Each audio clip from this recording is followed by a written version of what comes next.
नमस्कार दोस्तों, मैं हूं आपका दोस्त अमन। और आज हम बात करेंगे बहुत सारे टॉपिकों पर जो बच्चे बहुत बार हमसे कमेंट कर रहे हैं, कई बार पूछे भी हैं बच्चे। और अक्सर इन लोगों के यही नहीं, अक्सर जितने भी बच्चे आते हैं एनएसआई में उन सभी का क्वेश्चन यही रहता है। उन सभी बच्चों का क्वेश्चन यही रहता है। चलिए उन सभी क्वेश्चनों का समाधान हम करेंगे और आपको हम बताएंगे कहाँ से क्या पढ़ना है, ताकि आप एंट्रेंस एग्ज़ाम में पास हो जाओ। और एंट्रेंस एग्ज़ाम के पेपर कहाँ से बनाए जाते हैं और किस लेवल से उठाए जाते हैं पेपर। ठीक है, तो नमस्कार दोस्तों, मैं हूँ आपका दोस्त अमन। और आज हम बात कर रहे हैं एंट्रेंस एग्ज़ाम की, एनएसआई के सभी कोर्सों के एंट्रेंस एग्ज़ाम की। सबसे पहले बात करें हायर कोर्सों की, तो हायर कोर्सों की जो बीएससी है, जो इतने लोग बीएससी करके आते हैं, जितने भी कोर्स के लिए, हायर कोर्सों के लिए जितने भी लोग बीएससी किए हुए हैं, उन लोगों के लिए सबसे बड़ी चीज़ होती है कि भाई आपका जो है एंट्रेंस एग्ज़ाम जो बनता है वो बीएससी के लेवल तक भी नहीं बनता है। आप हायर लेवल के स्टडी के लिए स्टडी पढ़ाई के लिए आते हो, यहाँ पर हायर लेवल के कोर्स के लिए आते हो, sugar technology, sugar engineering, alcohol technology, इसके लिए आप आ रहे हो, एडमिशन ले रहे हो, फिर भी आपके लिए एक बहुत अच्छा रहता है कि आपकी जो एंट्रेंस एग्ज़ाम की जो पेपर बनाई जाती है वो पेपर आपका इंटर बेस पर होता है। इंटर 12th के बेस पर आपका जो है एंट्रेंस एग्ज़ाम का पेपर बनाया जाता है हर बार, हर साल। उसमें 40 क्वेश्चन होते हैं। उस सभी क्वेश्चनों में कोई निगेटिव मार्किंग नहीं होती है, समझ रहे हैं? कोई निगेटिव मार्किंग नहीं होती है। आपका सिलेक्शन रैंक के अनुसार किया जाता है। एनएसआई में जितने भी कोर्स हैं, जितने भी बच्चे चाहिए, उसी अनुसार रैंक लिया जाता है और रैंक के अनुसार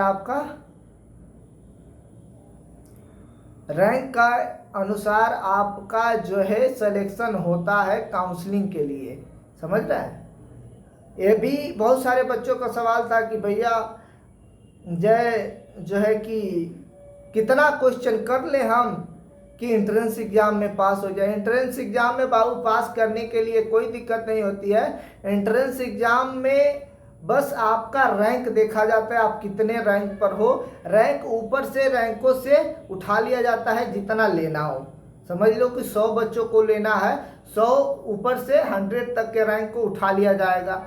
ठीक है, उसके बाद से जिसको लगेगा कि हाँ ये अच्छा है, फिर उसे उठा के वेटिंग लिस्ट में डाल दिया जाता है। समझ रहे हैं आप लोग? ठीक, दूसरी क्वेश्चन आप लोग का था कि भैया हम कौन सा बुक पढ़ें, कौन सी बुक पढ़ें कि हम पास हो जाएं। तो हम आपसे एक ही बात बता रहे हैं कि भाई इसके लिए कोई बुक प्रिपेयर नहीं होती है। अब तक आपने हाई स्कूल, इंटर, बीएससी जितने पढ़े हैं उसी में से आता है। ज़्यादातर सबका पेपर सेम होता है, हर एक कोर्स का एंट्रेंस एग्ज़ाम का पेपर सेम होता है, उसी के अनुसार उठा लिया जाता है। किसी का अलग एंट्रेंस एग्ज़ाम का पेपर नहीं होता है, सबका सेम होता है। सबका सेम हो, अच्छा क्या वो हो, लेकिन जहाँ तक है कि सेम होता है सबका। और हर एक इंसान अपनी मर्जी से उसका जो रैंक आता है उसी के अनुसार उसका सिलेक्शन होता है। और किसी बुक के चक्कर में आप मत पड़िए कि आप किसी बुक को पढ़ लेंगे तो आप एनएसआई का एंट्रेंस एग्ज़ाम निकाल सकते हैं। ऐसी कोई बुक नहीं बनी जिससे कि आप एनएसआई का एंट्रेंस एग्ज़ाम पढ़ के निकाल पाएँ। आपने जो इंटर तक अभी तक पढ़ा होगा, इंटर बीएससी तक जो अभी तक पढ़ा होगा, उसी में से आता है आपके लिए एंट्रेंस एग्ज़ाम में क्वेश्चन जितने भी बनते हैं उसी के बेस से बनाए जाते हैं।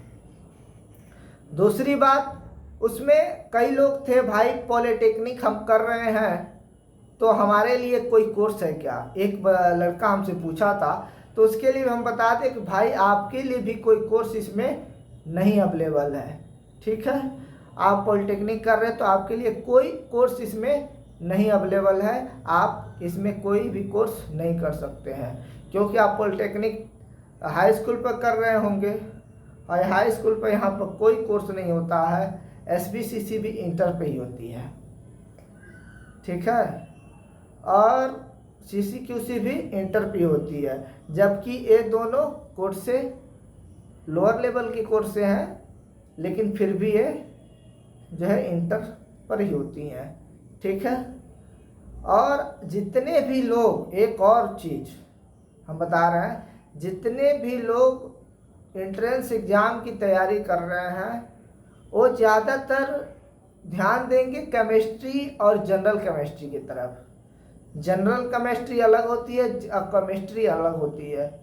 जनरल केमिस्ट्री में आप शुरू से अभी तक जो पढ़े हैं वो, और केमिस्ट्री वो जो आपके BSc में जो होंगे।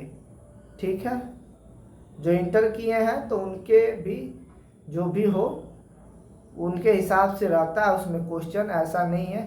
ठीक है, बाकी आप लोग का जो भी होगा, बाकी आप लोग का जो भी क्वेश्चन होगा बस सब आपके लिए अच्छा होगा, नो कोई निगेटिव मार्किंग नहीं होगी।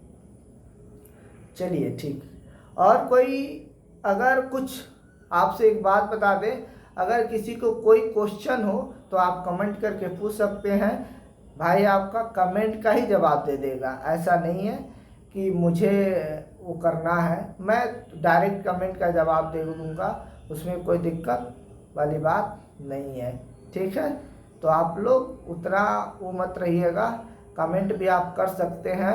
अगर आपको जानकारी अच्छी लगी हो, आपको अच्छा लगा हो, तो वैसे तो बहुत सारे हमारे सब्सक्राइबर जो है घट रहे हैं, लोगों के बढ़ते हमारे घट रहे हैं। तो अगर आपके पास अगर वीडियो पहुँची है, अगर आप लास्ट तक वीडियो देखते हुए आ गए तो प्लीज़ सब्सक्राइब भी करके जाइएगा। सब्सक्राइब करने में क्या जाता है, आपका 1 रुपया भी नहीं लगेगा, तो सब्सक्राइब करके जाइएगा, थोड़ा सा लाइक कर दीजिएगा। ठीक है, चलिए, थैंक यू, धन्यवाद, नमस्कार।